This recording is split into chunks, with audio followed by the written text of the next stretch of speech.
Hi friends, welcome back to my channel. இந்த வீடியோவில் என்ன பார்க்க போகிறோம் அப்படின்னா, கோவாவுக்கு எப்படி ட்ரிப் பிளான் பண்ணோம், எத்தனை ஃபேமிலி போனோம், ப்ளஸ் எவ்வளோ எக்ஸ்பென்ஸ் ஆச்சு, நாங்கள் எவ்வளோ எக்ஸ்பெக்ட் பண்ணோம், அது எவ்வளோ வந்தது அப்படின்றத ஷேர் பண்ணியிருக்கேன்.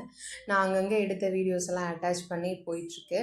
ஸோ நீங்கள் மறக்காமல் ஃபுல்லாக பார்த்துட்டு பிடிச்சிருந்துச்சு அப்படின்னா லைக் அண்ட் சப்ஸ்கிரைப் பண்ணிக்கோங்க. நிறைய டால்ஃபின் ஸ்பாட் வரும், நீங்கள் பார்த்துட்டு எனக்கு கமெண்ட் பண்ணுங்கள் எந்தெந்த டைமில் பார்த்தீங்க அப்படின்றத. ஸோ வீடியோக்குள்ளே போயிடலாமா? இப்போ வந்துட்டு நாங்கள் ஒரு 4 ஃபேமிலி பிளான் பண்ணியிருந்தோம். சும்மா பேசிகிட்டு இருக்கும்போது கோவா போகலாமா அப்படின்னு சொல்லி ஆரம்பித்தது தான். சரி போகலாம், இதுதான் டைம் அப்படின்ற மாதிரி ஆயிடுச்சு. நாங்கள் இதுக்கு முன்னாடி வரைக்கும் நான், ஹஸ்பண்ட், பொண்ணு எங்கேயுமே போனதில்லை. இதுதான் ஃபஸ்ட் டைம். ஓகே போகலாம், மற்றவங்களோட போனோம் அப்படின்னா குழந்தைய என்ஜாய் பண்ணோம், நம்மளும் கொஞ்சம் என்ஜாய் பண்ணலாம் அப்படின்ற மாதிரி பிளான் பண்ணி சரி போகலான்னு டிசைட் பண்ணி ஒரு 1 or 2 வீக்ஸில் பார்த்தீங்கன்னா அமௌண்ட் வந்துட்டு எந்த மாதிரி இருக்கும், எக்ஸ்பென்ஸ் ரொம்ப ஆயிடுச்சுன்னா என்ன பண்ணுறது, சமாளிக்க முடியுமா அப்படின்ற ஒரு தாட் வந்தது. அப்புறம் எல்லோரும் சேர்ந்து போகிறதுனால அது கொஞ்சம் கம்மியாகும். ஸோ அதனால் நம்ம பிளான் பண்ணிக்கலாம், மேனேஜ் பண்ணிக்கலாம் அப்படின்னு சரி ஓகேன்னு சொல்லி டிசைட் பண்ணியாச்சு, போகலான்னு கன்ஃபார்ம் பண்ணியாச்சு. 4 days ட்ரிப் பிளான் பண்ணியிருந்தோம். ஸோ குழந்தைங்கள்லாம் போனதுனால பெருசாக நிறைய ஸ்பாட் பார்க்க முடியல. பட் எவ்ரிடே ஒரு 2 to 3 ஸ்பாட்ஸ் மட்டும்தான் எங்களோட இதில் இருந்தது. ஏன்னா போனால் சீக்கிரம் டயர்ட் ஆகிடுறாங்க பேபிஸ், வெயிலும் அந்த அளவுக்கு இருந்தது.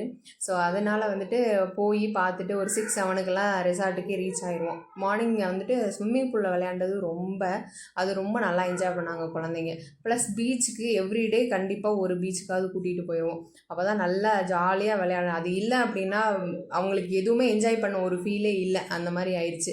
நாங்களும் வீட்டெல்லாம் அந்த வேலை, பாத்திரங்கள், துணி துவைக்கிற அந்த வேலையெல்லாம் மறந்துட்டு தான் என்ஜாய் பண்ணோம். எக்ஸ்பென்ஸ் எவ்வளோ ஆச்சுன்னு பார்த்துடலாமா? இது ஒரு ஃபேமிலிக்கானதை கொடுத்துருக்கேன், 3 மெம்பர்ஸு. ஃப்ளைட்டுக்கு நாங்கள் வந்துட்டு அப்போ வந்துட்டு ஃப்ளைட்டு, டவுன் வந்துட்டு பஸ்ஸு, ரெண்டுத்துக்கு சேர்த்து பார்த்தீங்கன்னா 12K கிட்ட வந்தது. ஃப்ளைட்டுக்கு 3 மெம்பர்ஸ் சீட்டு, 2.5 இயர்ஸ்லேருந்தே ஃப்ளைட்டுக்கு டிக்கெட் உண்டு. ஸோ பஸ்ஸில் அது கிடையாது. ஸோ 2 சீட்டு தான் பஸ்ஸில். ஸோ டோட்டலாக 12K வந்தது. ரூமுக்குன்னு பார்த்தீங்கன்னா 9,000 கிட்ட வந்தது. ஸோ டெம்போவுக்கு வந்துட்டு நாங்கள் கோவாவில் போயிட்டு ஃபுல்லாக டெம்போ தான் எடுத்துக்கிட்டோம். மார்னிங் எடுத்தோம் அப்படின்னா ஈவினிங் 8 வரைக்கும் எடுத்துட்டோம். ஸோ ஆளுக்கு வந்துட்டு 5,500 வந்தது. ஃபுட்டு, அப்புறம் ஸ்நாக்ஸு, அப்புறம் நாங்கள் பெங்களூரில் வீட்டிலேருந்து ஏர்போர்ட் போகிறதுக்கு ஒரு 3,500 டெம்போ ட்ராவலருக்கு. ஸோ அதையெல்லாம் இன்க்ளூட் பண்ணி 10,000 சம்திங் வந்திருக்கு. பர்ச்சேஸ் பெருசாக எதுவுமே பண்ணல, ஒரு 2,000 கிட்ட தான் பர்ச்சேஸே பண்ணோம். அப்புறம் கேஷ் கையில் வந்துட்டு ஒரு 4,000 கிட்ட தான் எடுத்துகிட்டு போயிருந்தோம். ஸோ இவ்வளோ தான் ஒரு ஃபேமிலிக்கான அமௌண்ட்டு ஸ்பெண்ட் பண்ணது கோவாவில்.